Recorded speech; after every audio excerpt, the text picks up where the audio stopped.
Dolomites is a region in northern Italy known for its beautiful mountains, lakes and valleys, and it's definitely a place no landscape photographer should miss. We spent 5 days in Dolomites last autumn, but barely scratched the surface of what it has to offer.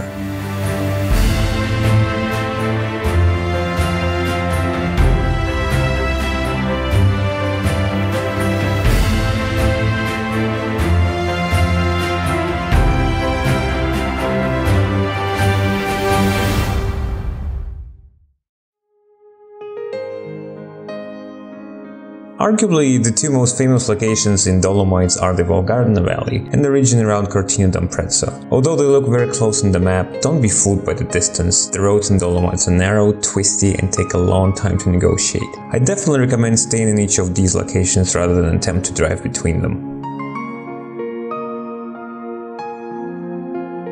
There's just too much in Dolomites to cover in one single video, so today I will concentrate on the Val Gardena Valley region and leave Cortina d'Ampezzo area for the next episode.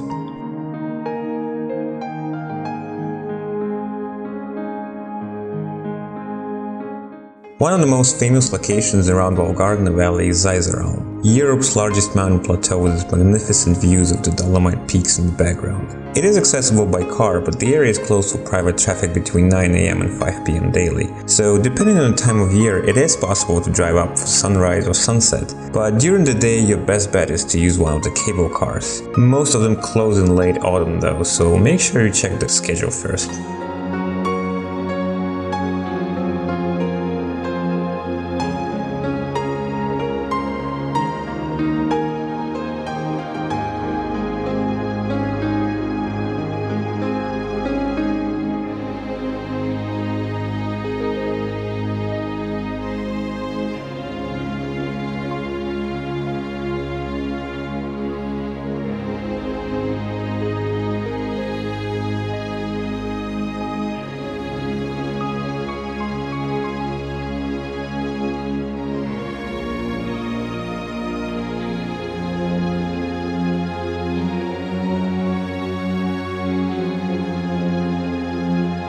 After spending the afternoon in Seiser, we drove to Carezza lake for sunset. It's a small but beautiful lake that is well worth a visit. Unfortunately, I don't have any footage from that trip since we were running late and I just didn't have enough time to record. I do have an image though, so judge for yourself.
The area east of town Ordese is known for its scenic mountain passes. There's 4 of them in close proximity here: Gardena Pass, Gardena Pass, Pass Bordeaux and Pass Campologno. Just driving through them will give you lots of lovely scenery to enjoy.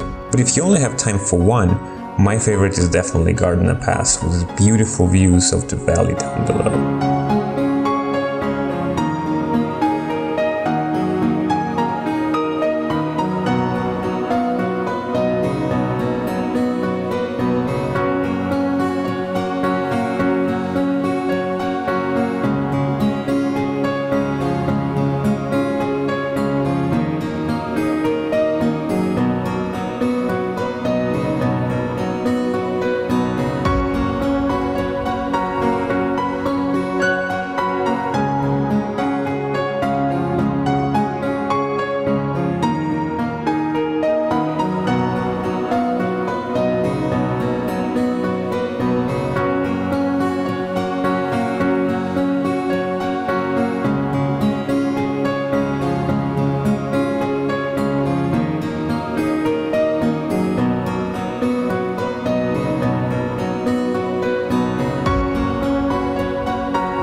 If you cross the Gardena Pass and head north, you will eventually arrive to a small village called Laval, or Wengen in German. This is where you will find Santa Berbura Church, a famous photography location in Dolomites. So we came down to this valley called Alta Badia. We're here for a very specific purpose. There is a church, Santa Berbura it's called, and it's located like in the field, on the hill, and then like it's not surrounded by anything but forest and grass, and it's isolated. It makes for a very nice photo, so I'm looking specifically for that photo.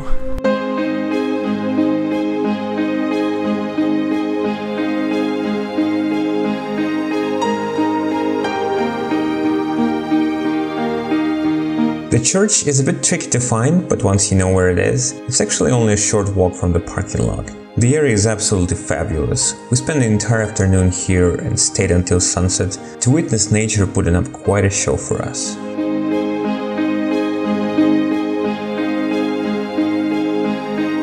There's two ways to get to this church. You can see it right behind me.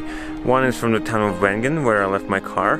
The other is from another village called Tolpe, on the other side of it. I actually found after hiking that it's better to leave the car in Tolpe, and it's a shorter walk as well. It's an easier and shorter hike to the church if you want to go all the way to it, and the viewpoint for the picture that I took is right here, just like, I don't know, like 100 meters away from the road, so it's much easier from this side.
Another very famous Dolomite church is located in the village of Santa Magdalena, where we headed the next morning to meet the sunrise. Unfortunately, all the clouds have disappeared overnight and all we got was a plain and boring bluish scene.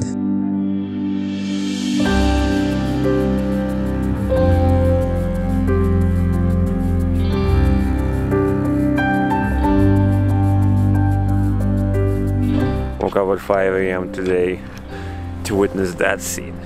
Wow. Sort of imagine it differently. So this is Santa Magdalena village, and there's a church in the village that stands like separately from the town. And there's a viewpoint just a little bit outside of the village. It makes for a beautiful image when you have the light.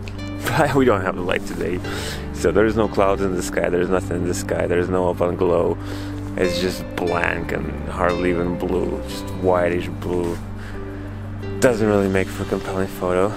So yeah, bit unlucky with that. But the viewpoint, if you want to visit it, it's very popular actually. Both on sunrise and sunset, there are a bunch of photographers gathered up there, and even more in the sunset. There is no parking here, so you have to leave the car down in the town and walk. It's like a 15-minute walk uphill, but it's nice exercise, so yeah. Still enjoying the morning, that's all that's left.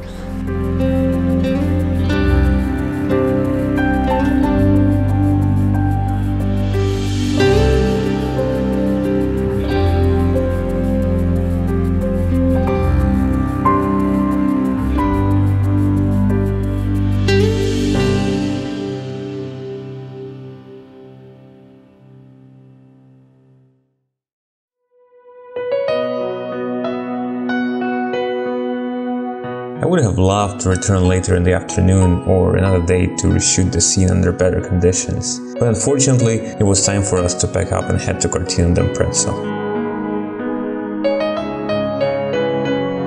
So we're heading east and we made a stop here in this beautiful area. This is a natural park called Puez-Odle.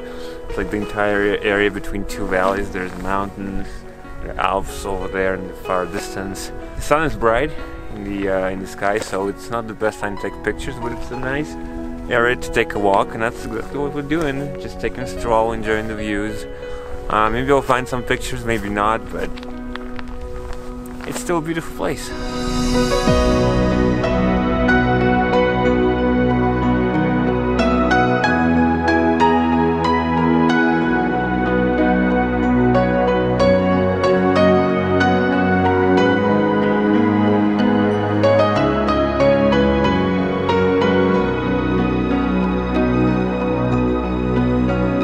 Quite an enjoyable walk, but it's actually better in the afternoon because we're here in the first part of the day and the sun's still behind the mountain, either giving way too much light to make a good photograph, or if you walk into the shadow area the whole scene just becomes very plain and uninteresting.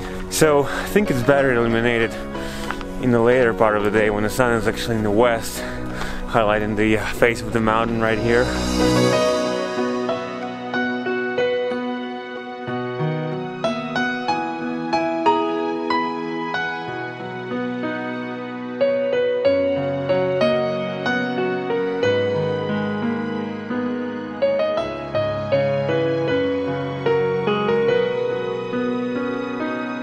And this concludes the first part of my Dolomites mini-series. Next time we'll visit some of the beautiful places around Cortina d'Ampezzo. But until then, if you like this video, give me a like, leave a comment down below, subscribe to my channel, and I will see you very soon.